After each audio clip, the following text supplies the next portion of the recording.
Well, hello everybody and welcome to Jeff's Baking Blog. Today I'm going to make Biscochitos. These are a cookie or a biscuit from New Mexico in the United States, and they're made with lard as opposed to butter that we usually put in cookies and such like. They have some aniseed seeds, anise, which are crushed and they're in the cookies as well, and then a little sprinkling of sugar with some cinnamon in goes over the top. So quite a simple recipe, and I'll go on to the ingredients. And for this I have 375 grams, which is 2 1/3 cups plus 3 tablespoons of plain flour. And then for the cookies I have 200 grams, 1 cup of sugar, 256 grams, 1 1/4 cups of lard.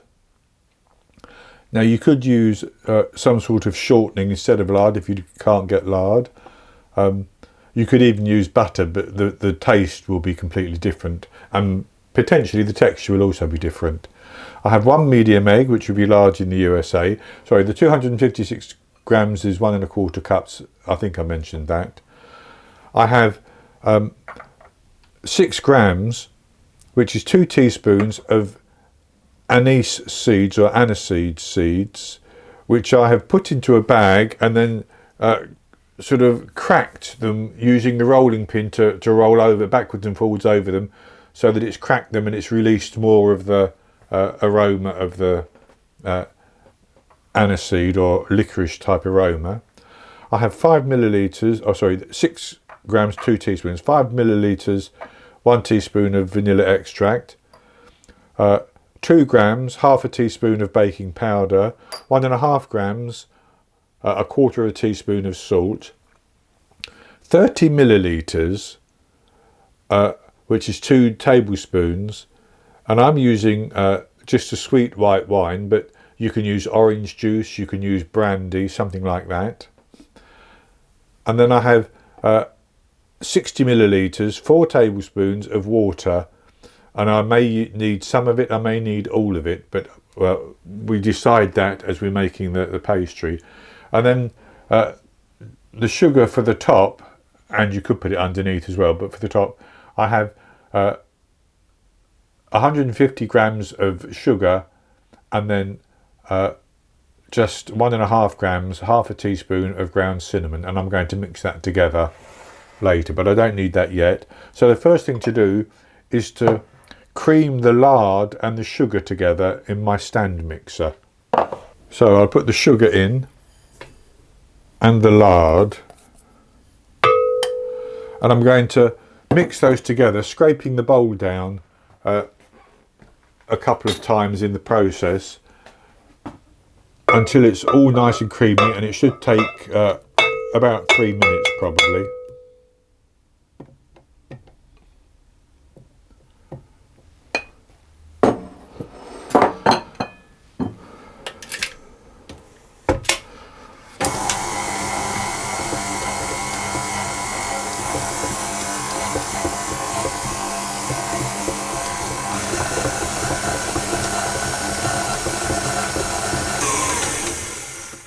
So I've mixed that for 3 minutes, and what I'm going to do is I'm going to add in my egg and my vanilla and my wine,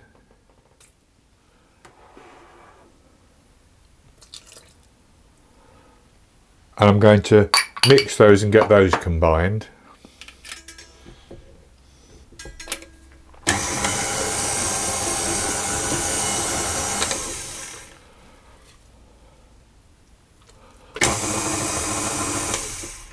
So I've got that mixed quite nicely. So what I'm going to do, what I'm going to do is just move that to one side while I take my flour and put my salt, my baking powder and the cracked anise in, and then I'm going to just gently stir that around with a whisk to get that mixed through in the flour a little bit.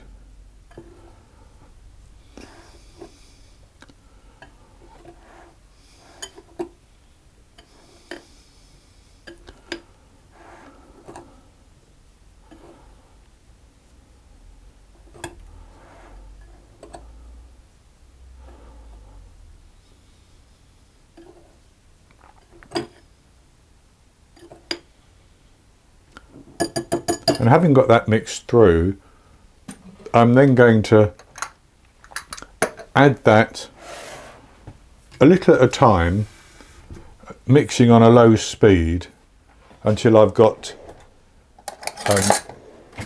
that mixture incorporated without forming gluten, basically.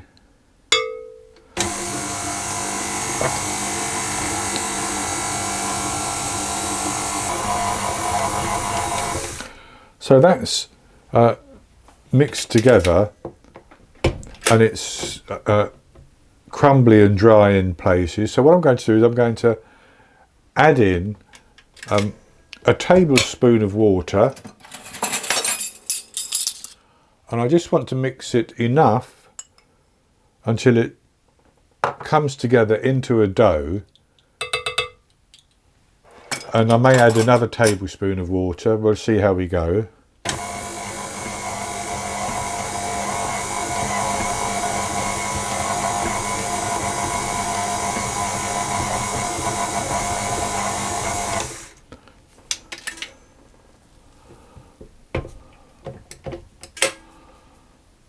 And I think that's almost good enough. So what I'm going to do is I'm going to scrape that off the paddle and then work it in the bowl to see how I think it feels. And if I need to add a little bit more water, I will do that. And I think that dough's good enough as it is, basically, just with the 1 tablespoon of water. So I'm going to tip that out onto some plastic wrap. So what I'm going to do then is I'm actually going to divide that into 2 pieces fairly roughly. It doesn't have to be exact. It's just going to make it easier when we come to roll it out, because we can work with half of the dough and then the other half. So I'm going to put 1 half onto another piece of plastic for the time being, and then this piece I'm going to form it into a disc.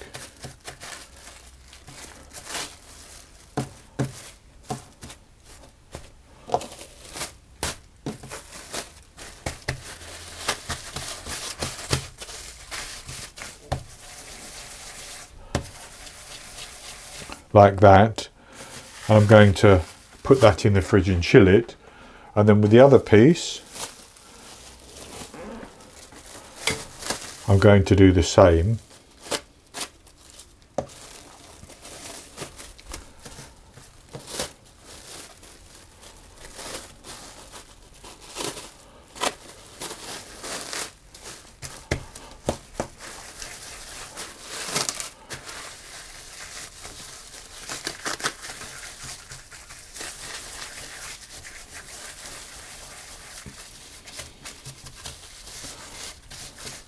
And I'm going to chill them for 1 hour at least. And once they're chilled, I'll come back and I'll have my oven preheated to 180 degrees Celsius, 160 Celsius with a fan, 350 Fahrenheit. And I'll have some baking trays lined with parchment paper ready to take the cookies. So I've chilled my biscuit dough or cookie dough for over an hour. And I've taken half of it out of the fridge, and I have my oven preheating. So I'm going to put that half onto a floured work surface and turn it over just to get it covered a little bit in the flour. And I want to roll that out to a thickness of about 1/4 inch, 5 millimeters, something like that. It's still very soft, as you can see.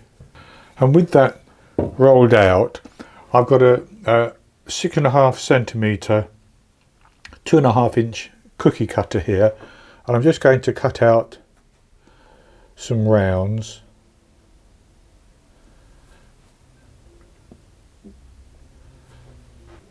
And then I'm going to transfer those to a baking tray.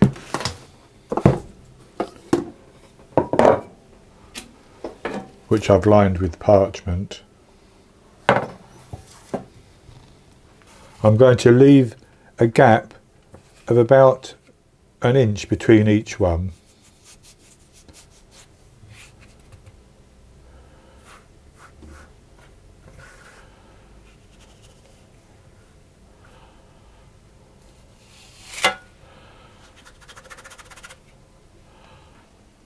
And there I have 2 trays rolled out. That's used half of my dough, and I'm going to put those into the oven, and I'm going to bake them for between 10 and 12 minutes until they just slightly begin to colour around the edges. Then I take them out, and what I've done is I've mixed my caster sugar with my half a teaspoon of cinnamon, and I'm going to sprinkle that over the top while they're still warm. So I'll do that, and then I'll bake the remaining dough as well, and I'll come back and show you the results. I baked my biscochito for 12 minutes. I took them out of the oven, and then I used a tea strainer just to sprinkle my sugar over the top. After about 3 minutes on the baking trays, then I transferred them to a wire rack. So this is what they look like now, and here I have 48. I've actually got enough dough in the fridge for another 12, I think, so I think this recipe will make 60 quite nicely. So they've baked up quite well, as you can see, and I'll have a taste of one that I've already had a little nibble of, with a 49th one in fact.